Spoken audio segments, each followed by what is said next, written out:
Hello mes petites goules. Merci pour vos retours incroyables sur la dernière vidéo. Je suis ravie que ce nouveau format vous plaise. Vous m'avez tellement motivé qu'il sortira finalement tous les dimanches à 18h. En ce qui concerne les creepypastas, elles sortiront 2 fois par semaine, le mercredi et le vendredi à 18h. La vidéo d'aujourd'hui va parler d'un sujet que vous avez adoré en creepypasta, à savoir Disneyland. Je vais vous parler de diverses rumeurs et légendes urbaines qui entourent le tout premier parc Disneyland, en Californie, aux États-Unis. Il a ouvert en 1955, et à ce jour, plus de 600 millions de personnes ont franchi ses portes. Mais la légende raconte que certains visiteurs ne sont jamais partis.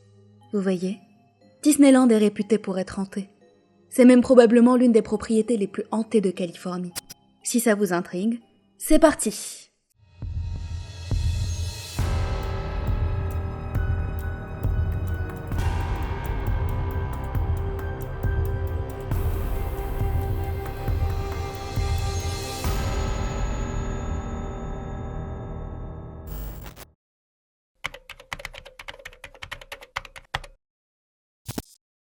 Près de l'entrée de Disneyland, à gauche, se trouve une caserne de pompiers. Quand Walt Disney était vivant, il avait un appartement au 2e étage de ce bâtiment. Il l'utilisait comme pied-à-terre pendant la construction du parc, mais une fois les travaux terminés, il a continué à l'utiliser, et y restait très souvent. Il y a accueilli d'innombrables invités et célébrités. Et à chaque fois qu'il était présent sur les lieux, Walt allumait la lampe au niveau de la fenêtre, pour signaler aux gens sa présence. Apparemment, Walt n'est jamais parti. Selon la légende de Disney, une femme de ménage était en train de nettoyer l'appartement quand elle a remarqué que la lampe était allumée. Elle l'a éteinte et elle a quitté la pièce. Seulement, une fois en bas à l'extérieur, elle a remarqué que la lampe était toujours allumée.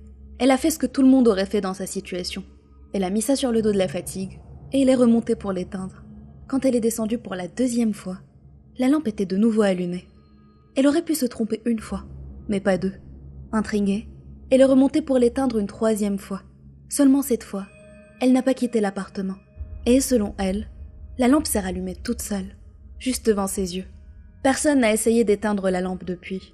On la laisse allumer en permanence pour symboliser la présence de Walt Disney dans son Disneyland adoré.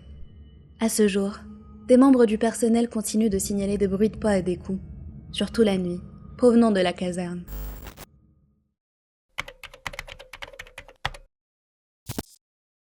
Le monorail de Disneyland Californie est un système de transport qui permet aux visiteurs de se déplacer entre 2 stations dans le parc, un peu comme un métro. En 1966, un jeune homme de 19 ans, Thomas Cleveland, a tenté de s'introduire en douce dans le parc. Il s'est faufilé par-dessus une clôture et s'est retrouvé sur la voie du monorail. Un agent de sécurité l'a vu et a essayé de le prévenir que c'était un endroit très dangereux. Mais malheureusement, le jeune homme ne l'a pas écouté à temps et a été percuté de plein fouet par le train du monorail qui arrivait à toute vitesse. Il a été traîné sur une 10aine de mètres avant qu'il puisse enfin s'arrêter. Des rumeurs courent que parfois, tard dans la nuit, les conducteurs du train voyaient un jeune homme courir le long de la voie du monorail, à l'arrière du parc, là où Thomas était mort. 1 minute, la silhouette était là. L'autre, elle avait disparu. Les membres du personnel pensent que Thomas n'a jamais pu trouver le repos éternel et qu'il hante à présent le monorail.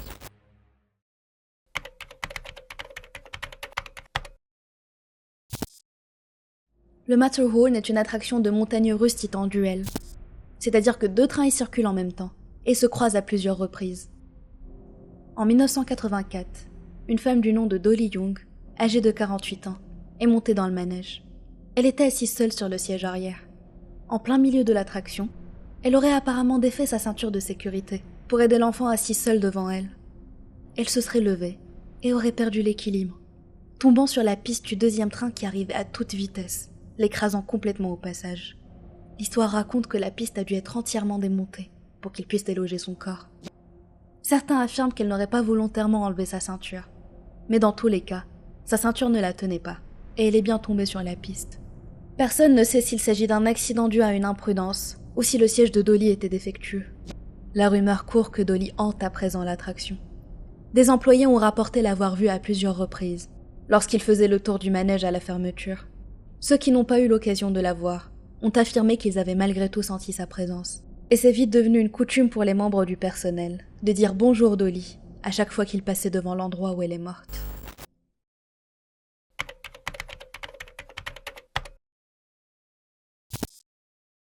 Quel meilleur endroit pour abriter des fantômes que le manoir hanté, me direz-vous?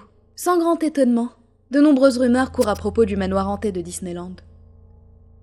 L'une d'elles remonte à la période où le manoir était encore en construction, dans les années 60.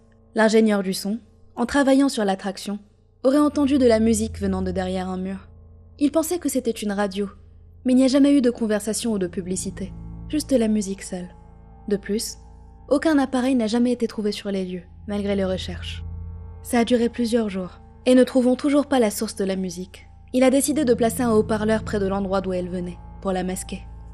Une autre rumeur concerne le livre de sorts qui se trouve dans le décor, qui serait apparemment un véritable livre de sorts.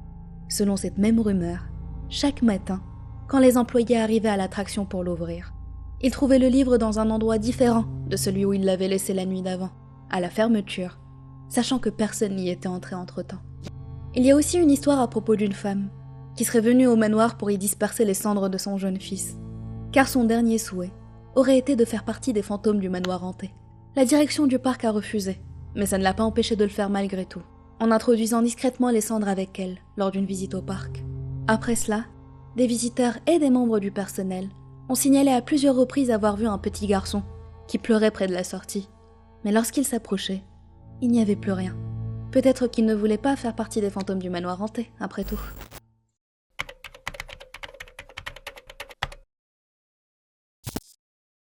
L'attraction Pirates des Caraïbes a également son lot de légendes. Une rumeur court qu'un petit garçon apparaîtrait sur les caméras de surveillance de l'attraction. Il avait l'air toujours heureux et semblait bien s'amuser. Mais lorsque le bateau revenait à son point de départ, il était complètement vide. Glauque, pas vrai? Mais ce n'est pas tout. Vous savez, les squelettes qu'on voit un peu partout dans les décors. Eh bien, à une période, c'étaient de véritables squelettes humains. L'équipe en charge du manège, après s'être donné tant de mal à construire une attraction réaliste, avait été déçue par la qualité des faux squelettes, qui n'étaient pas assez convaincants à leur goût. Ils se sont alors procurés de véritables squelettes humains, pour ajouter au réalisme. Depuis, la qualité des répliques s'est beaucoup améliorée, et les ossements humains ont été remplacés par des faux. En tout cas, c'est ce qu'affirme Disney, mais certains doutent ouvertement de cette affirmation. La rumeur dit que de nombreux squelettes dans le décor sont toujours de véritables restes humains, et que l'esprit de ces pauvres personnes, qui n'ont pas eu droit à une sépulture décente, hante désormais l'attraction. Voilà, c'est la fin de cette vidéo. J'espère que ça vous a plu. Moi en tout cas j'ai pris énormément de plaisir à la faire, car j'adore tout ce qui touche au côté glauque de Disney. N'hésitez pas à me dire en commentaire ce que vous pensez de ces légendes, et à me raconter votre propre expérience à Disney, si vous y êtes allé et que vous avez vécu quelque chose d'étrange. À bientôt!